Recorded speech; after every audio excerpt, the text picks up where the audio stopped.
As we enter the 3rd century BC, Carthage was at the height of its power. It was a prosperous commercial powerhouse with a very mighty war fleet, respected as a major power and with influence spreading from Spain to North Africa and to Sicily. But the 3rd century BC will pose challenges upon the city, and with it comes forceful changes.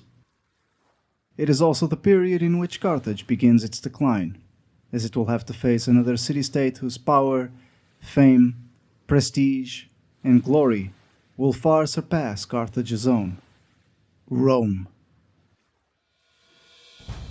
The memory of Agathocles was still fresh in the minds of many of the main Mediterranean players when the next notable warlord burst onto Sicily, and his name was Pyrrhus. The king of Epirus had lived a rather interesting life, spending much of it under forceful exile and fighting alongside and against notable Diadochi such as Antigonus, Seleucus, and Lysimachus before returning home and claiming his birthright. The distinguishable king first arrived in Italy, being spurred towards intervening against the rising power of Rome under the request of the Tarentines. It was under Pyrrhus that the Romans first fought against the strange monsters of the Macedonians we call elephants. These were prestige troops, used for shock and awe to unnerve enemy soldiers, but also hugely expensive to support and maintain. With his army in Italy, Pyrrhus inflicted 2 hard-fought defeats against the Romans, first at Heraclea in 280 BC, and the second at Asculum the following year. It was with the second battle that Pyrrhus famously said, "One more victory against the Romans, and we shall be utterly ruined." This is what gave rise to the expression Pyrrhic victory, which would replace the term Cadmean victory. For what was a victory won at such a price, it's essentially the same as a loss. In the year 278 BC, Pyrrhus accepted an invitation from Syracuse, which saw an opportunity to use a traveling Epirot army against their old enemies, the Carthaginians. The Epirot king would eventually inflict a heavy defeat upon Carthage and would push Carthaginian influence back to the very southwestern tip of Sicily, something Syracuse never managed. However, Pyrrhus could not take Lilybaeum. Overall, Pyrrhus's presence posed a threat to both the Romans and the Carthaginians. The two cities are believed to have turned towards each other and signed a treaty of cooperation over their mutual hostility to the Greek king. However, Pyrrhus would soon be forced to return back to Epirus in order to quell unrest back home, in the meantime being finally defeated by the Romans. With his absence, Carthage restored its possessions in Sicily, while Rome finished its southward expansion in the Italic Peninsula. Only the narrow Straits of Messina separated the two sides. Throughout the period where Pyrrhus served as a threat, Rome and Carthage maintained the relations they had established over the previous centuries. Once Pyrrhus had withdrawn, the two most powerful cities of the western Mediterranean would come face to face over the island standing between both. History records that even Pyrrhus was aware of this new dynamic, as he is alleged to have left these final words as he sailed off back home: "What a beautiful battlefield we are leaving to the Carthaginians and the Romans." The Punic Wars have become famous, and for a good reason. The conflict between Rome and Carthage marked a profound impact on world history. All the while being such a gripping tale, fictional stories could legitimately be made about them. But the spark that ignited the prophecy supposedly foretold by a scorned Dido, as well as Pyrrhus, began, of all things, with a group of mercenary soldiers. The Mamertines were a powerful armed group who originated from central Italy, and who had been left over in Sicily from the days of Agathocles. Their name came from Mamers, the Oscan god of war. At the time of Pyrrhus, Oscan was still more prevalent than Latin in central and southern Italy. When Agathocles died in 289 BC, these young, wealthy, and well-armed men were left without a job, and so they took the opportunity to seize the city of Messina as a base from which to operate. There, a kind of soldier state was formed. They exerted a powerful influence on life in the northeast corner of Sicily, and their numbers increased dramatically after Agathocles. Their presence drew the attention of Syracuse, who defeated them decisively, led by the newly appointed general and king Hiero II. Desperate, the Mamertines sought help from both Rome and Carthage. Carthage seized the opportunity first, with Rome coming in after the Carthaginians had retaken control of the city.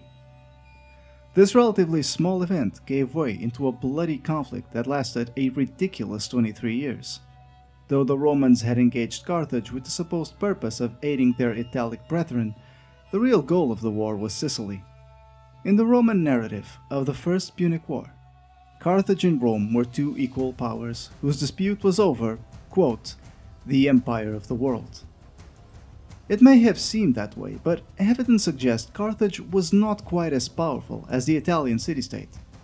Pyrrhus had soundly defeated Carthage but had barely defeated Rome, while the Roman-friendly sources liked to play up the wealth and prosperity of Carthage. One way we like to try to understand the relative strength of the two powers in the 3rd century is to look at manpower resources, and these tell us Rome and Carthage had a similar total population size. The big difference was that the Roman system was more amenable to accessing this pool through the way Rome made its alliances. Rome, through its socii system, could utilize the manpower pool of its numerous Italian allies for any campaign. As for how these men would be compensated for fighting, that depended on their loot, but essentially, the loot was the pay. This is not the case for Carthage. It has been told, time and time again, that the majority of Carthaginian forces were mercenaries, but this is a bit of an oversimplification, if not outright misleading. In reality, the Carthaginian system also relied on its many relationships across Africa, Sicily, Sardinia, Corsica, and Spain. But there were two major differences. First, Carthage would bear the responsibility of paying for their service, successful campaign or not. Secondly, while Rome could call its forces in just one specific region, Italy, Carthage was forced to scramble and put together a fighting force across all its possessions. And it must be emphasized, most of their forces did come from their subjects like Rome. Putting together such a diverse force was not possible without its navy.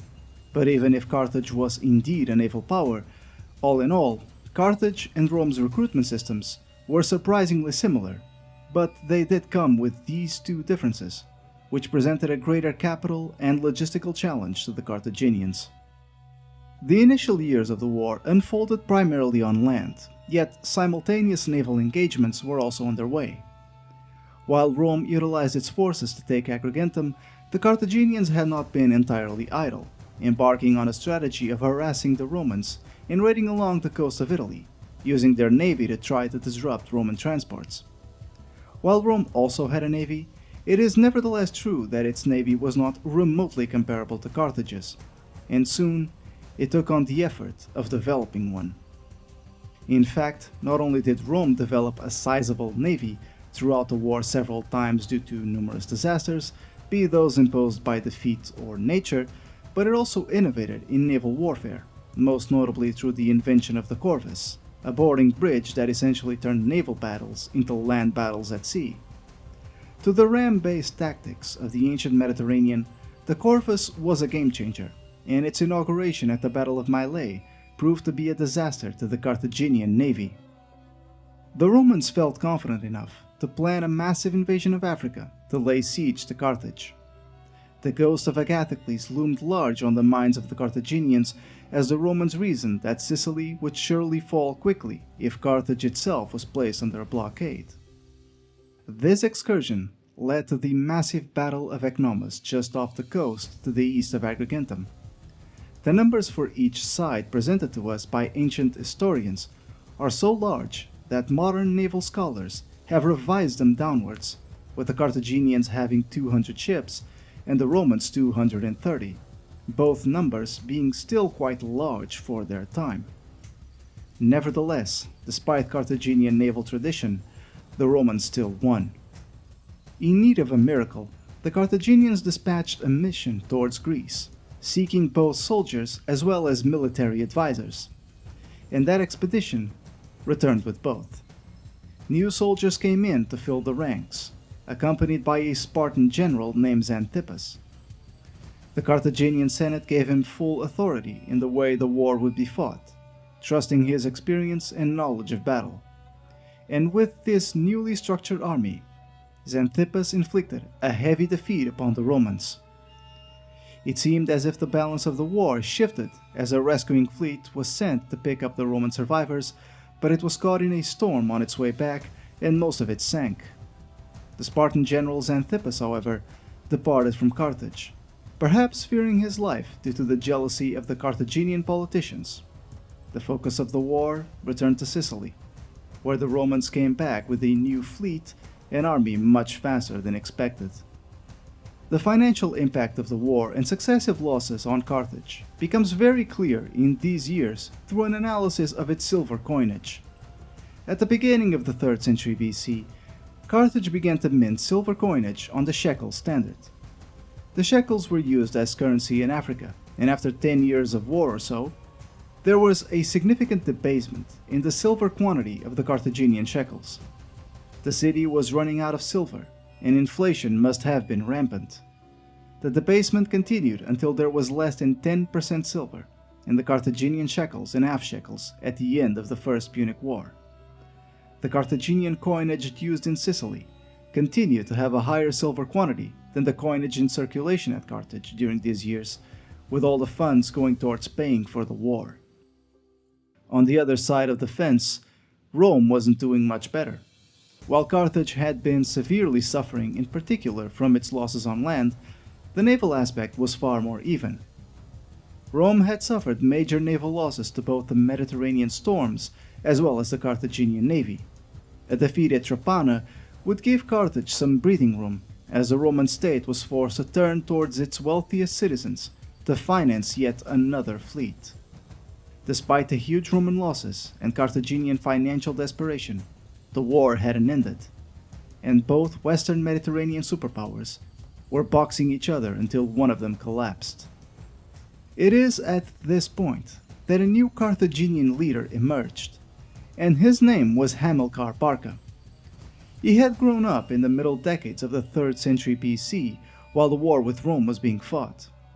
For the following 40 years, the Barcate family would become a major player in Carthaginian politics, and their intentions would come to dominate the story of Carthage, fascinating those who wrote of its history in the ancient world. In 247 BC, Hamilcar took charge of the Carthaginian fight in Sicily, heading up a squadron of mixed Greeks. Setting out to disrupt Roman presence in western Sicily, he did not engage directly with the Roman army head-on, but took out patrols, harassing them and making their lives as difficult as possible, slowly restoring Carthaginian morale and bolstering the confidence of its Sicilian allies. He took the mountaintop site of Eryx and made it his base of operations. Though Hamilcar achieved several small successes, the reality was both sides were running on fumes at this point, and sooner or later, one of them was going to break. Just as the Roman state had to pursue capital from its own citizens, so too did Carthage look for outside investors to finance the war efforts.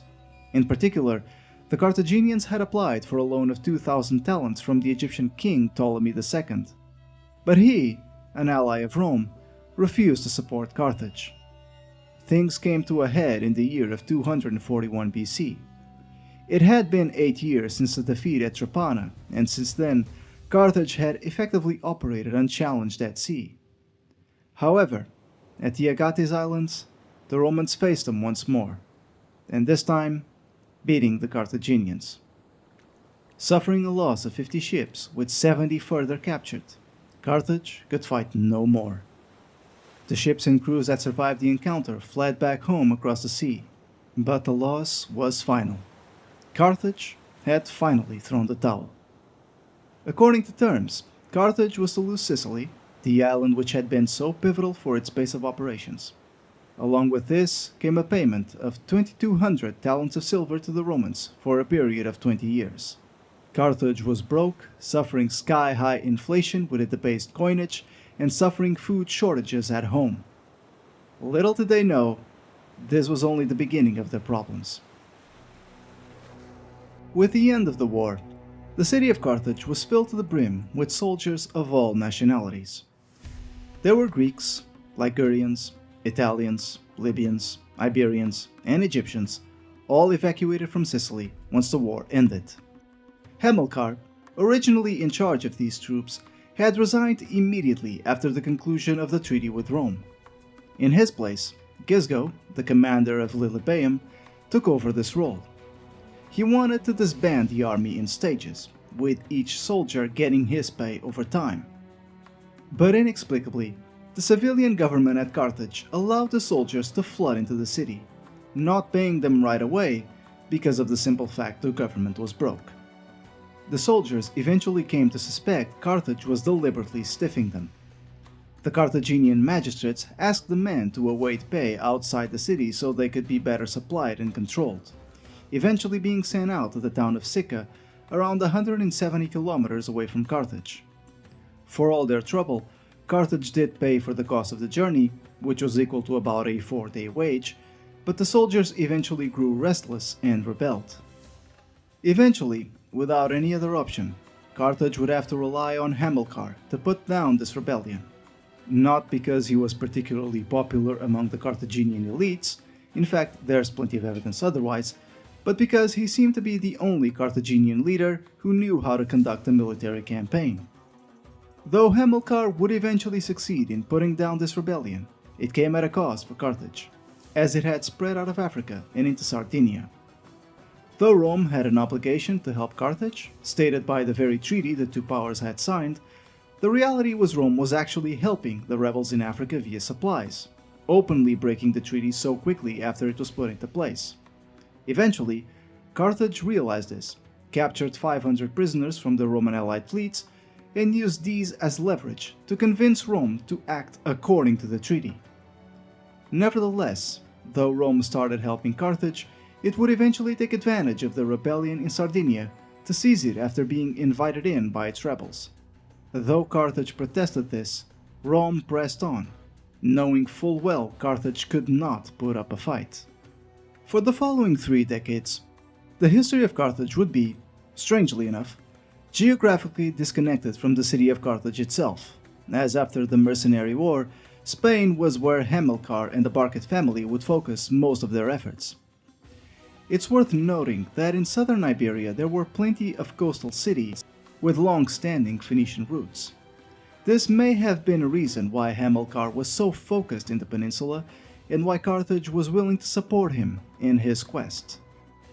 The general gathered his forces in Carthage in the spring of 237 BC, ready to depart for this new venture, and took his family with him. The historian Livy begins his account of the Second Punic War at this very moment, with Hamilcar sacrificing to a deity at an altar. It is also here that Hamilcar's eldest son entered the historical record. Excited at the prospect of the expedition, the young boy promised to the slaughtered animal in front of his father that he would never be a friend of Rome. Of course, this is a story told by the Romans. The reality in Carthage is, while Hamilcar's generation had received plenty of evidence that it could not trust the Roman state, the idea that his motivations were driven solely by revenge against Rome is rather reductive. The reality was, Carthage had lost a major source of revenue in Sicily and needed a replacement. After arriving in Cadiz, Hamilcar began consolidating a power base in Iberia, using his multicultural army. He employed the full playbook of conquest strategy, using hard and soft power, military might and negotiations, intermarriage and alliance. Like most Carthaginian citizens, Hamilcar was an educated and multilingual man, and there would have been a range of advisors and allies around him, helping him strategize and plan. Eventually, Hamilcar successfully carved out a power base out of the south of Iberia. His original army, that may have numbered 20,000 men on arrival, would more than double in size, reaching 56,000 by the 220s BC. The conquests of Hamilcar were hard fought. His soldiers were well trained and organized, but Iberia was not an easy region to conquer. It was heavily divided by many peoples and many tribes, each with local kings and chieftains who often waged war on each other. Each tribe had to be dealt with individually and given the chance to join the Carthaginians or resist. Once conquered, the local power base was absorbed and reorganized. Hamilcar would eventually found the city of Acraleuca, meaning White Fort in Greek. Some scholars have argued the city was located in Alicante, while others propose it was located in Portugal, as the city of Castelo Branco, meaning literally White Castle, reflects the same meaning. But more recent research indicates it was located in Carmona along the river Betis. The city may have acted as a garrison in the strategic zone of the river valley and the heartland of the silver mines that were so valuable to Carthage. After 6 years in Iberia, and 10 years after the end of the First Punic War, a Roman embassy arrived. The stories of Hamilcar's success in the region had traveled across the Mediterranean.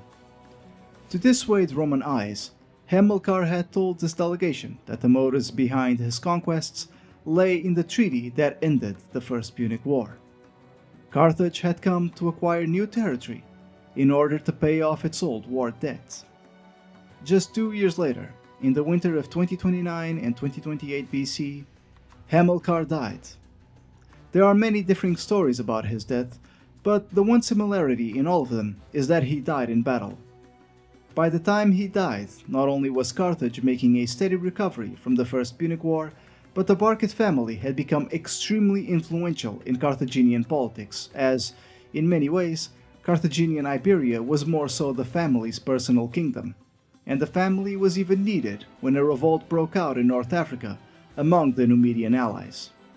Hamilcar's successor in Spain was his son-in-law Hasdrubal, as his eldest son Hannibal was still too young to take on his father's role.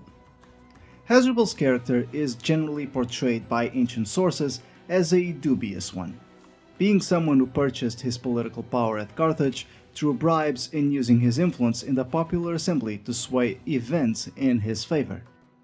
Livy even claimed that Hasdrubal was made leader in Iberia exclusively on the behalf of the popular assembly against the wishes of the Carthaginian elites. The longest-lasting imprint of Carthaginian presence in Iberia took place under his command. A new city was founded on the southeastern coast. It was, confusingly enough, called the New City, meaning it possessed the exact same name as its mother city, Carthage. It became known as Carthago Nova to the Romans, and today it is the city of Cartagena in the region of Murcia in Spain.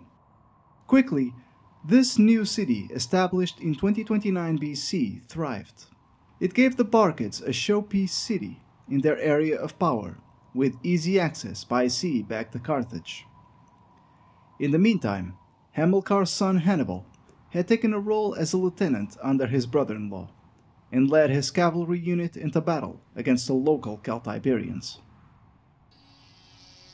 Hasdrubal had an official role in Iberia, but in many ways acted independently of the Carthaginian Senate back at home, being married to the daughter of an Iberian prince. The successes and growing independence of Barkid Iberia stirred up tensions and political unrest, both in the Senate at home and among the Romans. By 2026 BC, another Italian embassy had visited Iberia. This time, however, was to hammer out a treaty dividing lines of influence among the Ebro River, the north to Rome, the south to Carthage. In part, this was to contain Carthaginian power inside the Iberian Peninsula, but Rome was also taking on a campaign of her own, so it may have wanted to dissuade a potential war with Carthage for the time being. 4 years after the Ebro Agreement, Hasdrubal was assassinated by a disgruntled Iberian ally. In his place was to be a 25-year-old Hannibal Barca. He had grown into a young man who mastered the arts of conquest and diplomacy, alongside his two younger brothers Hasdrubal and Mago. We know more about Hannibal than any other Carthaginian who ever lived. For the following 20 years after his ascension, the sources focus almost exclusively on him. This tends to skew our evidence about Carthage around the life of a single man and all his great deeds, and the complexity around the Western Mediterranean gets lost. When Hannibal succeeded Hasdrubal, there was no rest or consolidation, but just endless conquest. He campaigned first against the Olcades tribes and later against the Carpetani people north of the Tagus River. In 220 BC, he returned to New Carthage after his successful campaigns, and there he found an embassy of Romans waiting for him. According to reports, the meeting between both did not go smoothly. At the meeting, the Roman ambassadors accused Hannibal of getting involved in the internal affairs of Saguntum. Hannibal in turn dismissed the Romans with scorn, accusing them of hypocrisy and of meddling in the internal affairs of Saguntum, exactly the same of what they were accusing him. Upon this meeting, Hannibal sent word to Carthage, asking the mother city for instructions, reporting that the Romans were interfering in a region south of the Ebro River. Polybius states it was at this moment that the Romans believed war was inevitable. It was also, crucially, a year after the end of the 20-year period of the reparation payments. Saguntum was located on the south of the Ebro, so why would it be the spark for such a conflict? The answer lies in the city itself. Saguntum had been claimed by Rome as its ally, and the city was accused by the Carthaginians to be hostile to its allies in Iberia. It's possible that some leading citizens of Saguntum were worried about Carthaginian influence and reached out to the Romans as a counterbalance, or perhaps Rome's ally nearby, Massalia. Whatever the case, upon two events, one in which a pro-Carthaginian neighboring community was attacked by Saguntum, and another in which pro-Carthaginian members within the city itself were put to death, Hannibal moved in to lay siege to the city. The time in front of its walls taught Hannibal some very harsh lessons about being tied up in a long siege. For some 8 months it continued, and in that time frame, the Romans did nothing to help their allies. Perhaps because the intention was to bait Hannibal into a war. Eventually, the city could no longer hold out. Saguntum fell and was sacked. The men, women, and children inside were dispersed, slaughtered, or sold into slavery. Upon this conquest, Hannibal returned to New Carthage, and then returned to Cadiz, visiting the temple of Melkart, depositing part of his victory spoils, and thanking him for his patronage. The news of Saguntum's fall would have reached Rome when its war plans were already underway. As soon as the sailing season allowed, an embassy of senior Roman senators, led by Quintus Fabius Maximus, stood in Carthage and demanded the recall of Hannibal from Iberia. Recriminations flew back and forth, each blaming the other. The Carthaginian senators refused to act, knowing that abandoning Iberia would have meant ceding it to Rome. They must have also known that at that moment, Hannibal was more powerful than Carthage itself, and so could not impose Rome's will, even if they wanted to. Quintus Fabius, defiantly, told them, "Here in the folds of my toga, I bring you peace and war. Take whichever you choose," holding one fold in each hand. The Carthaginian Senate spat back, "Give us whichever you like." At this, Fabius answered, "Then I give you war." The Carthaginian Senate exploded, answering, "We accept it, and in the same spirit that we accept it, we will fight it to the end." The Second Punic War had begun. Rome prepared for a double invasion of Africa and Iberia, but Hannibal was about to flip the script. Hannibal left his younger brother Hasdrubal in command of Carthaginian Iberia against the inevitable invasion. He also sent soldiers from Africa to Iberia and vice versa. Then, with a very large army of 100,000 men, he marched north, planning to leave Iberia and cross the Alps in order to fight the Romans in their own turf. He was nearly caught in Gaul by the Roman forces, but managed to escape just in time. Hannibal's march through the Alps is legendary.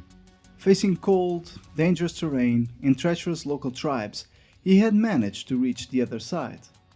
By that point, his 100,000-strong army had severely dwindled. His troops were exhausted and demoralized, but they had managed to reach the Po Valley. What followed was one of the most tactically astonishing campaigns in history. For the next 2 years, Hannibal would achieve remarkable victories, starting with a rather minor one at Ticinus, followed by the more impressive victory at the Battle of the Trebia River. Then he marched south, successfully ambushing an entire Roman army at Lake Trasimene, and finally, in southern Italy, defeating an extremely large Roman army at Cannae, at the time the largest army Rome had ever fielded. But after Cannae, luck began to turn against Hannibal. There, the Romans had been defeated so comprehensively, it may never have occurred to Hannibal that Rome would not sue for peace. He was urged by his cavalry commander, Maharbal, to march on Rome at that very moment, but he declined. Nevertheless, the victory had caused many defections. This included the Bruti from Calabria, the Apulians who witnessed the defeat itself, and a number of Samnite and Lucanian cities. Most significant of all was Capua, the second largest city on the peninsula. However, at the moment of Rome's greatest need, many held fast. The backbone of Rome's power, the Latin League, remained loyal, as did Etruria in Umbria. In such a moment, Rome refused peace with Carthage. Meanwhile, his brother Mago stood in front of the Carthaginian Senate, dramatically dumping the golden rings of the Roman equites felled at Cannae. Mago pressed the Senate for aid, reinforcements, and more supplies for his older brother. Ultimately, he was granted 4,000 Numidian cavalry, 40 elephants, and talents of silver. He was then dispatched to Iberia with the funds to raise another 20,000 infantry and 4,000 more cavalry for the Italian campaign. Unfortunately for Mago, he was forced to stay there. In Iberia, the Scipio brothers had been fighting against Hasdrubal. Just as Mago was about to depart, news of a defeat there was received at Carthage, and so the troops meant for Hannibal were diverted to Spain. They would never reach Italy. Over the following years after Cannae, the war hung in the balance, as it was fought across the whole western Mediterranean. While the historical narrative is focused on the battle between Hannibal and the Roman commanders in Italy, equally important were the battlefields in Iberia, Sicily, and Africa. Even the great kings in the east took an interest in the conflict. Though most watched from the sidelines, the Macedonian king Philip V, concerned with Roman expansion in the Adriatic, allied with Hannibal.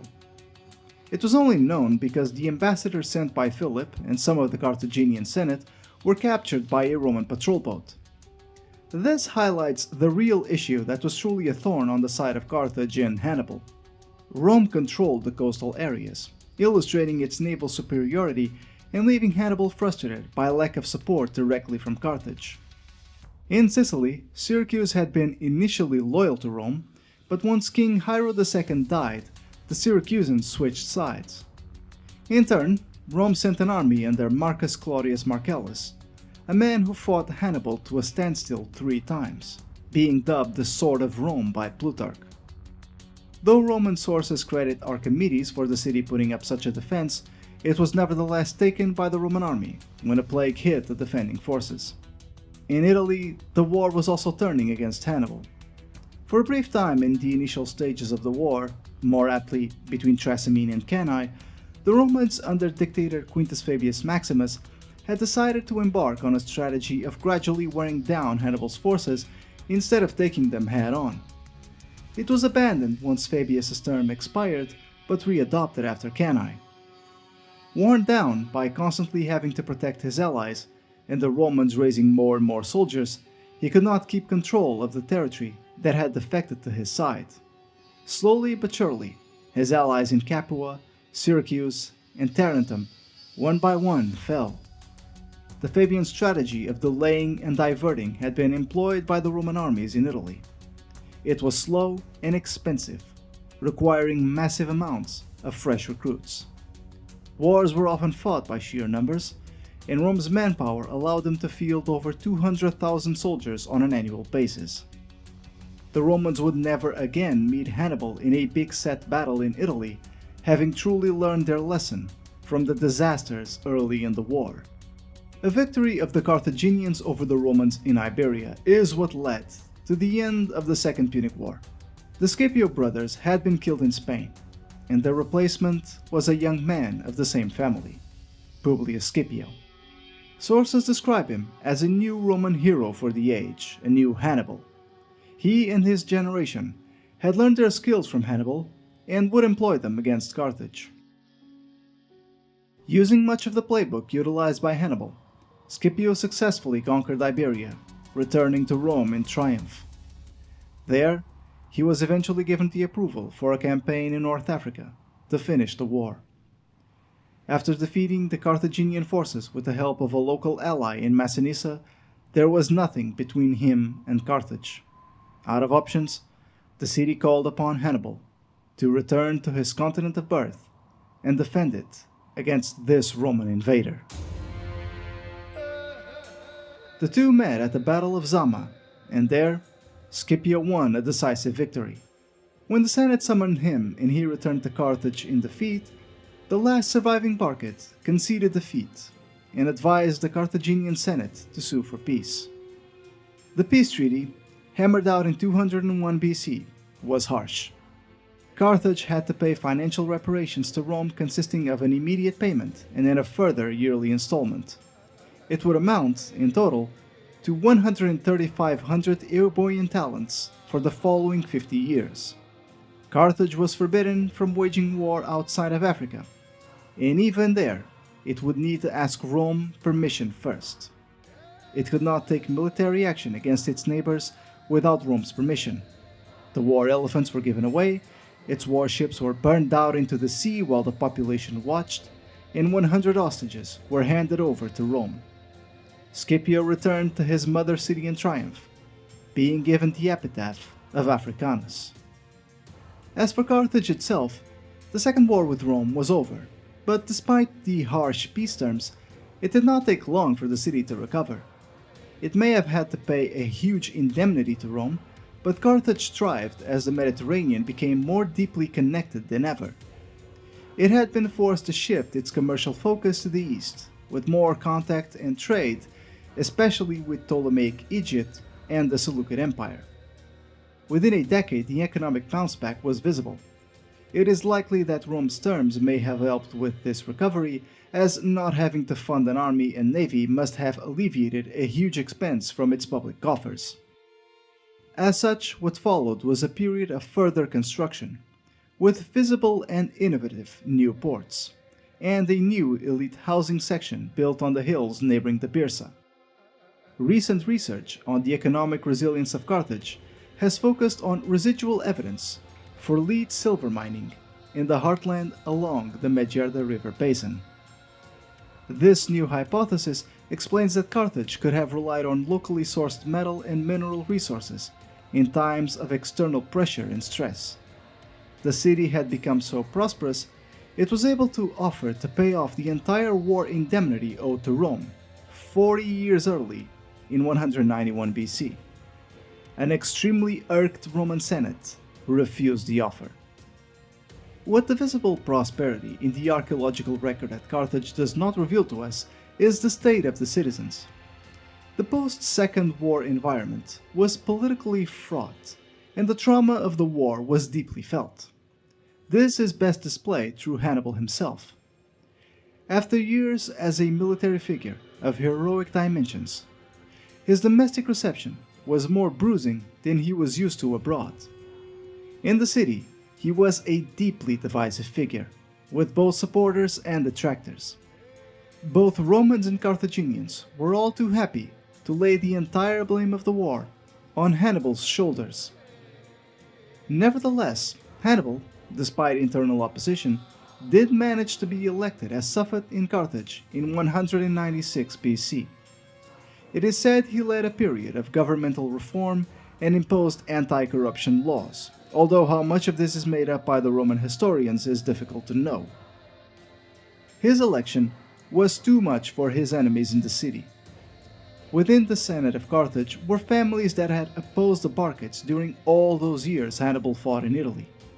They were now the majority, and were willing to work with the Romans to try to remove the last Barcid from power. They turned to the Romans, accusing Hannibal of plotting against them and planning to renew hostilities by entering into discussions with the Seleucid king Antiochus III. Though his old battle opponent Scipio Africanus spoke up in his defense, it was no use.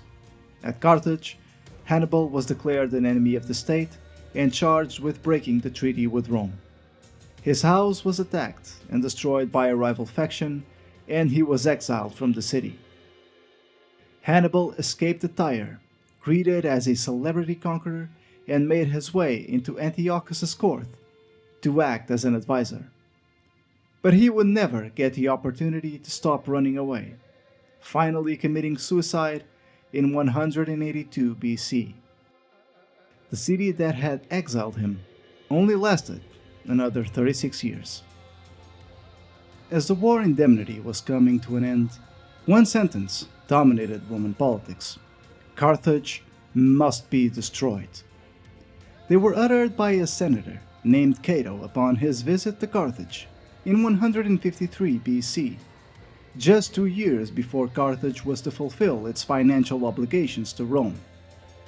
Luckily for Cato, tensions were brewing between Carthage and the extremely old Massinissa, the king of Numidia who had once fought alongside Scipio. It was, in fact, the reason why he had visited Carthage in the first place, as the treaty demanded Rome be the mediator in African affairs. The role of Rome as mediator in these affairs had only made it worse for Carthage. Just after the end of the Second Punic War, Massinissa had seized a large part of Carthaginian territory for his own realm. Carthage protested to Rome, but the outcome was fixed. In the final years of Carthage, the city was roughly politically divided into 3 factions: the Democratic faction, the pro-Numidian faction, and the pro-Roman faction. In 152 BC, 40 members of the pro-Numidian faction were expelled from the city. They went to Massinissa and urged him to declare war. But Massinissa didn't seem to be immediately inclined towards it, preferring to send 2 of his sons to negotiate the return of their allies. But violence erupted, and the Numidian delegation was attacked and injured. War followed not long after. Carthage raised an army to prepare itself against war. Having paid the last rounds of indemnity, it considered itself outside the yoke of Rome. But the result was a disaster nonetheless.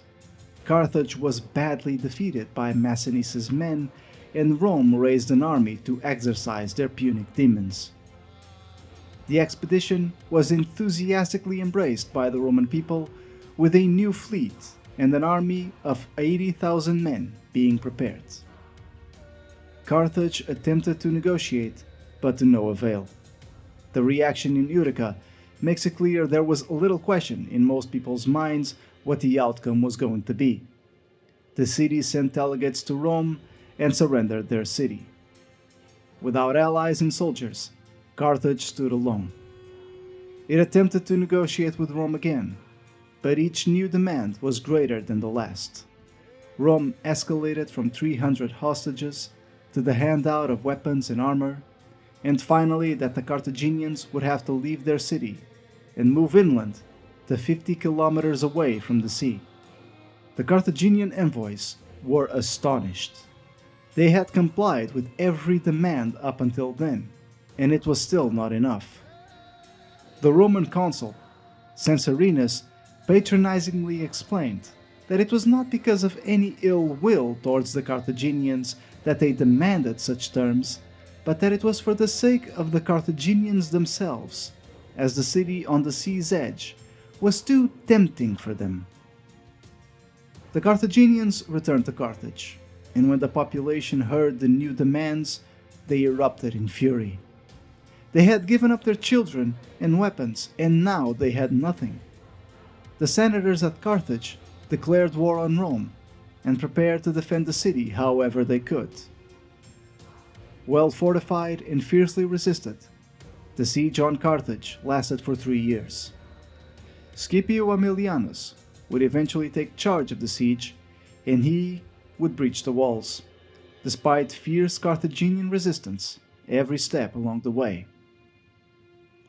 Scipio watched the drama unfold and shed his own tears. Appian wrote the Roman commander was deeply moved by Carthage, a prosperous city for 7 centuries since its foundation, that had ruled over a vast territory. It had been a city with an abundance of weaponry and naval forces, elephants, wealth, all the precious metals one would need. Carthage, after standing proudly on the coast of Africa for 668 years, was burned to the ground, much like Corinth was. Scipio wept as he gazed upon Carthage, because he knew, as the same fate befalls on all great empires, that one day the same was going to happen to Rome as well. Thank you for watching. I hope you enjoyed this video. I generally tend to prefer making videos such as this one, but these take time to make. Give a like, subscribe, comment if you wish so, and if you wish to support this channel, there's a link to my Patreon in the description. I'll see you all next time. Both Romans and Carthaginians were all too happy to lay the entire blame of the war on Hannibal's shoulders. Both Romans and Carthaginians were all too happy to lay the entire blame of the war on Hannibal's shoulders.